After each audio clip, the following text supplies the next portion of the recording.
নওগাঁর নিয়ামতপুরে ক্ষুদ্র নৃগোষ্ঠী সম্প্রদায়ের আর্থসামাজিক উন্নয়নে ছাগল ও ছাগল পালনের উপকরণ বিতরণ করা হয়েছে। উপজেলা প্রাণী সম্পদ দপ্তরের আয়োজনে সমন্বিত প্রাণী সম্পদ উন্নয়ন প্রকল্পের আওতায় এ সহায়তা দেওয়া হয়। অনুষ্ঠানে উপজেলা প্রশাসনের ঊর্ধ্বতন কর্মকর্তারা উপস্থিত ছিলেন।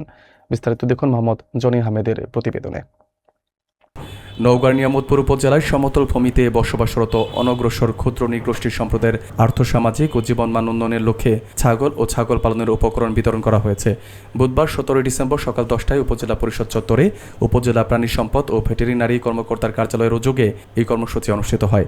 সমন্বিত প্রাণী সম্পদ উন্নয়ন প্রকল্পের আওতায় উপজেলার 200 পরিবারের মাঝে মোট 400টি ছাগল ও প্রয়োজনীয় উপকরণ বিতরণ করা হয়।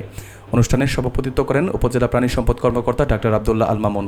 প্রধান অতিথি হিসেবে উপস্থিত ছিলেন উপজেলা নির্বাহী কর্মকর্তা মুর্শিদা খাতুন। কর্মসূচিতে আরও উপস্থিত ছিলেন নিয়ামতপুর থানার ভারপ্রাপ্ত কর্মকর্তা শফিকুল ইসলাম, উপজেলা কৃষি কর্মকর্তা রফিকুল ইসলাম, উপজেলা প্রকৌশলী জাহিদুল ইসলাম, উপজেলা সমাজসেবা কর্মকর্তা সাদিকুর ইসলাম এবং প্রকল্প বাস্তবায়ন কর্মকর্তা এনামুল হক। বক্তারা বলেন, ক্ষুদ্র নৃগোষ্ঠী সম্প্রদায়ের টেকসই জীবিকায় নিশ্চিত করতে প্রাণী সম্পদ খাতে এই ধরনের সহায়তা গুরুত্বপূর্ণ ভূমিকা রাখবে। ছাগল পালনের মাধ্যমে পরিবারগুলো নিয়মিত আয় করতে পারবে এবং পুষ্টি চাহিদাও পূরণ হবে। তারা আশা প্রকাশ করেন, সরকারের এই প্রকল্প উপকারভোগীদের স্বাবলম্বী করে তুলবে। অনুষ্ঠান শেষে উপকারভোগীদের হাতে ছাগল ও প্রয়োজনীয় উপকরণ তুলে দেওয়া হয়। কর্মসূচিতে উপকারভোগী ও স্থানীয় সাংবাদিকবৃন্দ উপস্থিত ছিলেন। খাতুন সহ আরও উপস্থিত আছেন আমাদের বিভিন্ন দপ্তর প্রধানগণ এবং আমার প্রিয় সুফলভোগী খামারি বন্ধু, প্রিন্ট ইলেকট্রনিক মিডিয়ার সাংবাদিকবৃন্দ, আর সকলকে জানাই প্রাণী সম্পদ দপ্তরের পক্ষ থেকে শুভেচ্ছা, সালাম, আসসালামু আলাইকুম।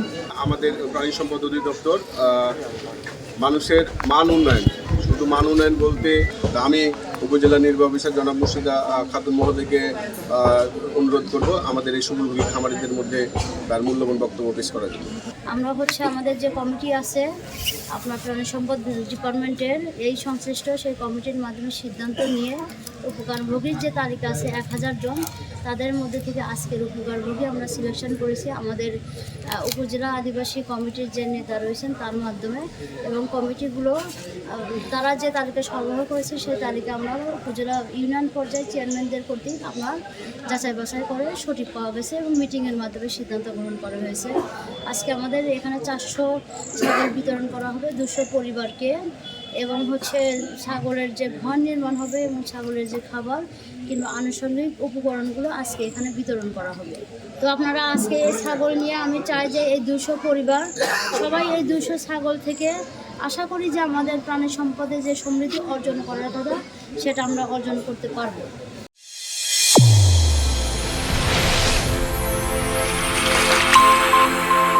চ্যানেল A1 হৃদয়ের স্পন্দন।